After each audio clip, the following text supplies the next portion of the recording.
I'm Edie Lash, and I'm here in the Hub Culture Davos Pavilion, and it's day 5 of filming. I've got Matt Harrington here. He is the global COO of Edelman. How's your Davos been? It's been great, thanks.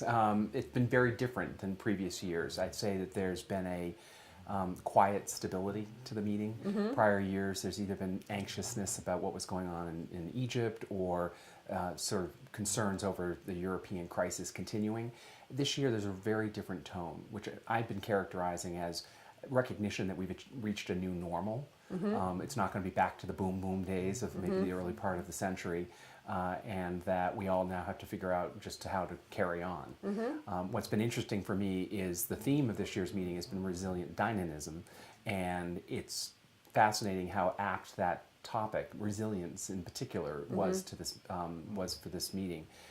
Edelman earlier in the week issued the Edelman Trust Barometer. Yes, and what did it say? Well, it sort of told the tale of two cities, if you will. Trust in all 4 of the institutions we look at went up, so NGOs, media, business, and government.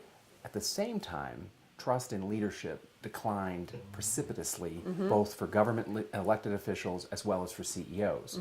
So you have this odd dichotomy of trust in institutions being actually quite healthy, but a complete sort of hollow bottom as it relates to trust in leadership. I remember the last, maybe it was 2 years ago, I think banking and finance were way down the list. How are they doing now? So the trust in financial services went up this year. They're still at the bottom. So it's what you wouldn't say recovery. And it's interesting to note, a couple of years ago we had automotive during the worst of the crisis in the lower quartile of industries in terms of trust. They're now the second most trusted industry. This is 2 years in a row, so it's a very strong recovery. And I think if financial services took some lessons from what the automotive industry did, they could perhaps maybe speed up their recovery. But at the moment, they're languishing at the bottom. Anything else surprise you about that you found in the Trust Barometer? China. China's trust in all of its institutions, trust in its leadership is at a high relative to all of the 26 countries that we look at.